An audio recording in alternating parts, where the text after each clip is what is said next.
The offense that will dominate the NFL in 2022 will be the Las Vegas Raiders. This Raiders offense is about to wreck the NFL in 2022, and this is why. The Raiders offense is the most difficult offense in the NFL to match up with. This Raiders offense poses 3 different threats at 3 levels of the field, 3 movable chess pieces for one of the NFL's biggest masterminds on the offensive side of the football. What the Raiders have done this offseason is set themselves up to be impossible to match up with. You have Josh Mcdaniels, your new head coach of the Las Vegas Raiders. As a Patriots fan, I will tell you this. Josh McDaniels is one of the brightest offensive minds, not only in the NFL today, but over the past 20 years. Josh McDaniels knows how to coach offense, and Josh McDaniels will squeeze everything he can out of Derek Carr, this offensive line, the running game, and the passing game. This team will strike fear into opposing defenses because one week it's going to be the Davante Adams show. The next week, it might be the Darren Waller show. The week after that, you're going to sprinkle a little bit of Hunter Renfrow. And then the following week after that, you might see Josh Jacobs tear through a defense. This offense might be able to do it all. But before I get to all the elements that could make them special, I have to answer the biggest question mark about the Las Vegas Raiders. And that, of course, is the offensive line. All I hear from people critiquing the Raiders, because I've been all over the Raiders this offseason. If you're new to the channel, you might not recognize that, but I'm huge on the Raiders this year. I think they're going to be awesome. Now, the offensive line. Everybody says they're a wreck, they're a mess, they don't have it. But have you seen the first 2 preseason games? I understand that it's just preseason, but what do we see from this unit so far? We see more organization, more chemistry, clearly better coaching. Clearly, this line fits this scheme a little bit better. And from what I've seen protecting the backups, Jarrett Stidham and Nick Mullins, good, solid pass protection for the most part, and gashing runs, especially in the Hall of Fame game. After just seeing these first 2 preseason games, it has boosted my confidence in a unit that I already thought was being a little bit slept on. And it wasn't necessarily because of the names, the talent, but something you have to understand is that Josh McDaniels as the OC and this new coaching staff that largely does come from the New England Patriots and a Patriot background, including the offensive line coach, including the offensive coordinator, they know how to coach offensive line. They also know how to coach around the offensive line, meaning keeping a defense off balance so that the offensive line can't become a major weakness of your team.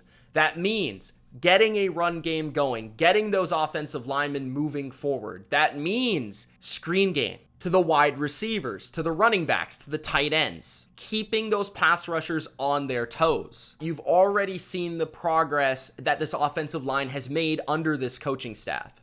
And there are young players here like Cotton, like potentially Leatherwood, if he even starts, that could make jumps. I believe Colton Miller has already established himself last year as a very good left tackle. Is he elite? He's right on that edge. James is a solid center.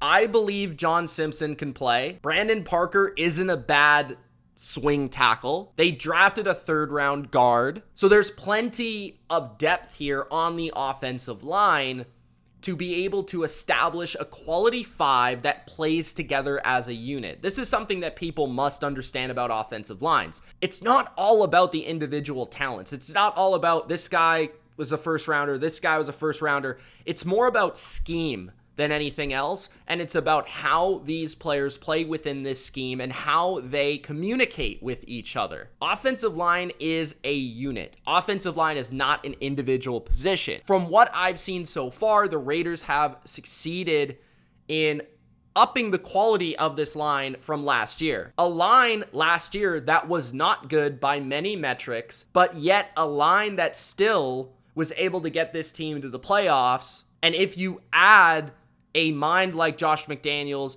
and a player like Davante Adams to the offense with even a bad offensive line, you're still going to see plenty of offensive success. Believe me. But I believe truly that this offensive line will not be a disaster. And I do believe that they'll exceed expectations this year, beginning with the run game. The run game for Josh McDaniels has always been underrated. We saw this last year, really the last 2 years, under Josh McDaniels at a high rate, where the team had to rely on the run game more than ever because they had a rookie quarterback and a older Cam Newton who wasn't quite what he used to be. So this team was a run-first team. This team relied on the run game to open up the passing game. Even when Brady was at his peak, this team was able to pick matchups and devastate defenses strictly based on their rushing attack. Think back to those Colts playoff games. That was Josh McDaniels putting that together. And when McDaniels' run game is truly clicking, it's a power-based running game that strikes fear into an opponent and really sets the tone physically. This is a physical, downhill running game that asks their linemen, their fullbacks, their tight ends to be tough, big, physical, and just nasty. And that's really effective, especially in these big games in January, and especially if you have to go on the road to a cold environment. This type of running style is old school, it's blue collar, and it is absolutely, positively nasty and difficult to play against. This is an OC that won a game last year calling all runs against the Buffalo Bills in a snow game. So this guy can certainly scheme the run game. That is really an area where I see the Raiders raising their game massively this year.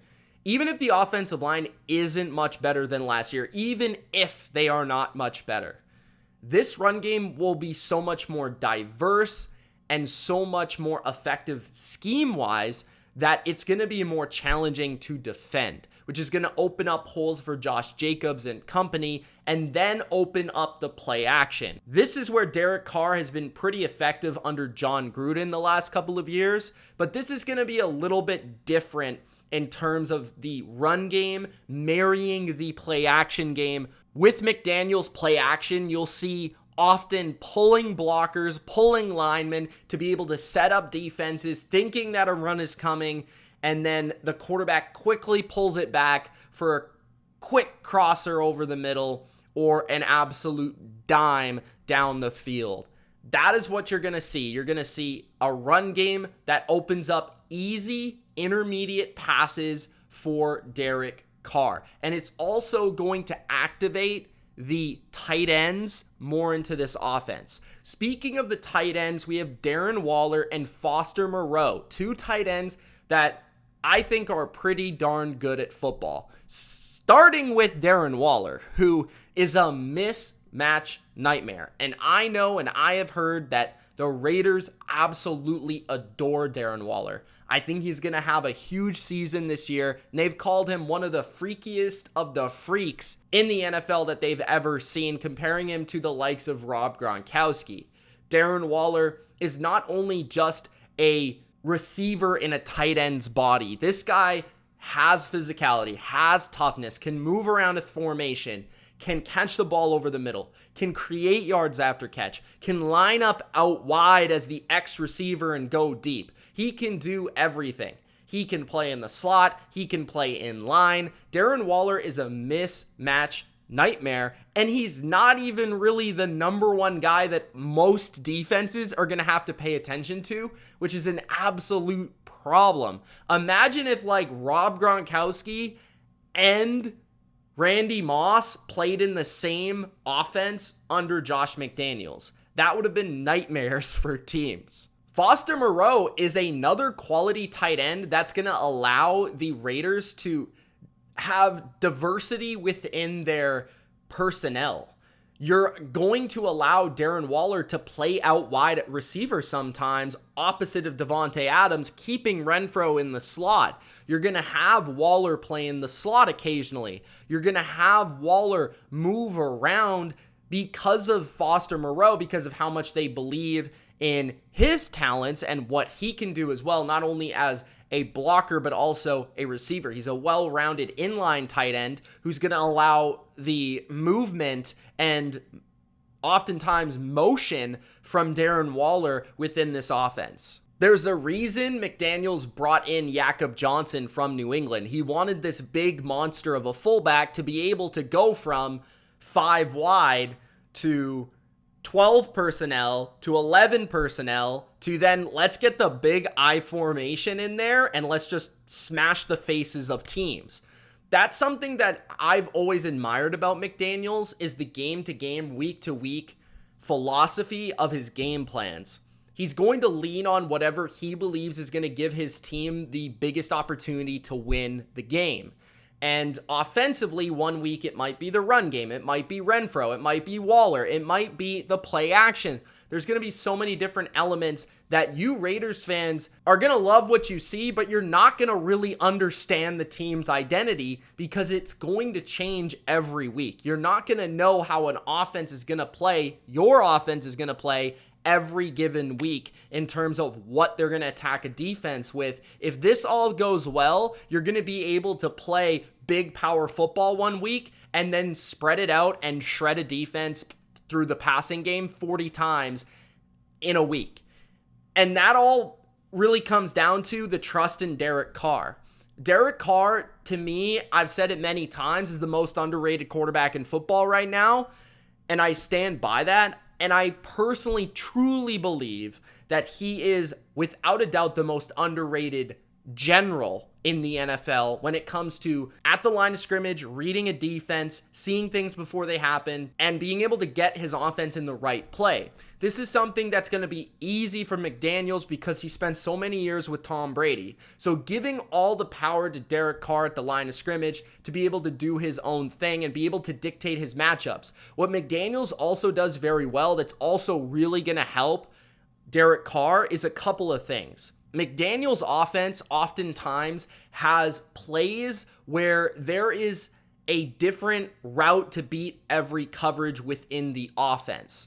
And that is part of the Erhardt-Perkins offense. When you're talking about the West Coast offense and John Gruden, that's an offense that's more so plays to beat other plays. But McDaniels and his offense is often routes to beat different plays. So you're going to see different combinations on a given play, and Derek Carr is going to have all the power in one play without having to change everything at the line of scrimmage, change this play to this play. He's just going to be able to read it, and then through a little bit of magic motion that McDaniels powers his quarterbacks with, or empty formations, splitting running backs out wide, playing fullbacks out wide, the usage of Darren Waller, all of these little things are going to indicate coverage for Derek Carr. And that's the power of having very good weapons. When you have somebody like Davante Adams, when you have somebody like Darren Waller, given the matchups that you may see a defense try to dictate towards the offense, it's going to make life way easier on Derek Carr before he even throws the ball.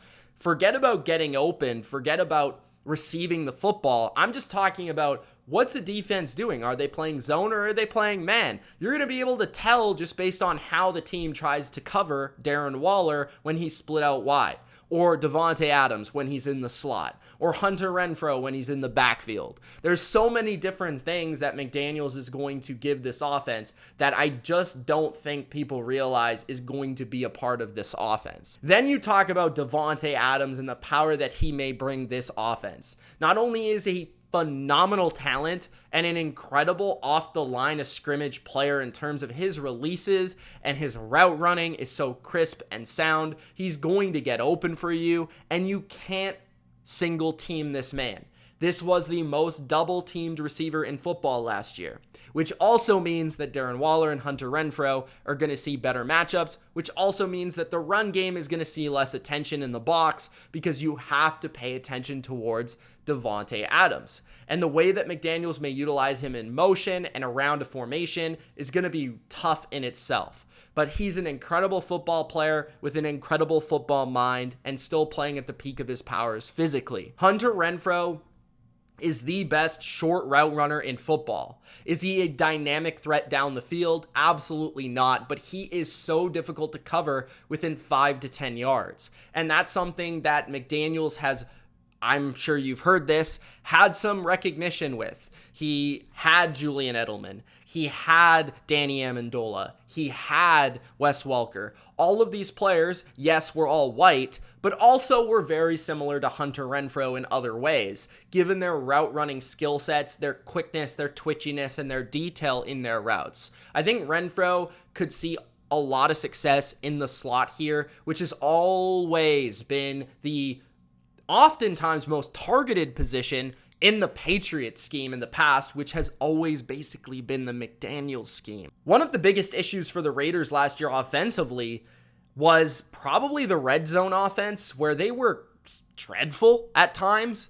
I just don't see that being an issue this year, not only due to McDaniels coming in and just the availability of different plays that he could throw out of defense, but Davante Adams is one of the best weapons in the league in the red zone. Darren Waller being healthier should help. And like I said, I think the improvement of the run game will also help here with having a fullback. That's going to be huge. Renfrow was also a target machine in the red area last year as well, and pretty effective there for a smaller receiver. The Raiders offense is going to wreck the NFL in 2022. Are they going to rank as the #1 offense in the NFL this year? I don't know. Who really cares? Ultimately, that's not what matters to me. I don't care how many yards. I don't care how many points. When it comes to offense, I care about being able to execute when you need to execute. Whether it's the red zone, whether it's third down, whether it's first down play calling, whether it's the run game, the pass game, being diverse, being versatile, being able to do whatever you wish to dictate towards the defense, and coming through with a game plan that helps your team win the game is the most important thing to me offensively. And this is what I believe the Raiders are going to be so good at this year. This offense is going to be able to dictate to a defense their game plan every given week.